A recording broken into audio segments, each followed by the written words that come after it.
शिक्षक दिवस की बहुत बहुत शुभकामनाएं। और प्यारे बच्चों, आपको बहुत बहुत आशीर्वाद।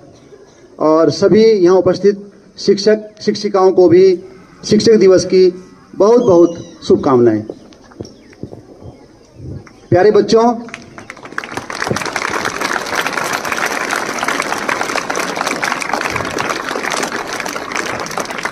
जब कभी भी मुझे आप सभी के सामने कुछ बोलने का अवसर प्राप्त होता है, आप सभी को संबोधित करने का अवसर प्राप्त होता है, तब मुझे लगता है ये जिम्मेदारी कितनी कठिन है, कितनी अहम है और कितनी महत्वपूर्ण है।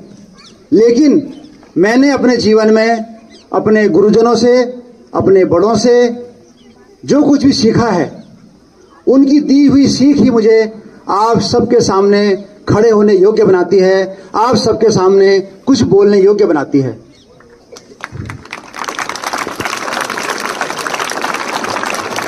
प्यारे बच्चों, देखिए, मैं कोई ज्ञानी व्यक्ति नहीं हूं, लेकिन ज्ञान का प्रेमी अवश्य हूं। शिक्षा का महत्व मैंने बचपन से देखा है। मेरे गुरुजन ऐसा मानते थे, मेरे बड़े ऐसा मानते थे कि शिक्षा में किए हुए खर्च का लाभ, यानी उसका मुनाफा, यानी उसका डिविडेंड हमको जीवन भर मिलता रहता है। मेरा ऐसा मानना है कि एक सामान्य व्यक्ति को एक सामान्य जीवन जीने के लिए रोटी, कपड़ा और मकान के अतिरिक्त यदि किसी चीज की बहुत ज्यादा आवश्यकता है तो वह है शिक्षा, वह है ज्ञान, वह है नॉलेज।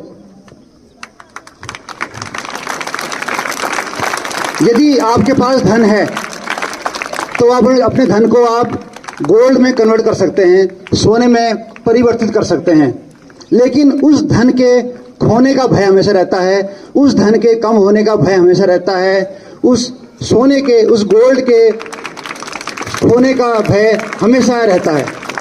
लेकिन यदि आप उस धन को ज्ञान में परिवर्तित करते हैं, अपनी शिक्षा में परिवर्तित करते हैं, अपने नॉलेज में परिवर्तित करते हैं, तो वह ज्ञान रूपी पुष्प जो है, ज्ञान रूपी धन दिन प्रतिदिन बढ़ता रहता है और वह कभी समाप्त नहीं होता।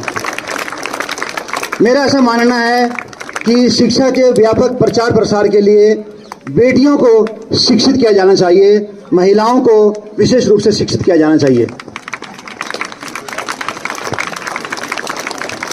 गुरुकुल की परंपरा हमारे देश की प्राचीन संस्कृति का एक भाग रही है।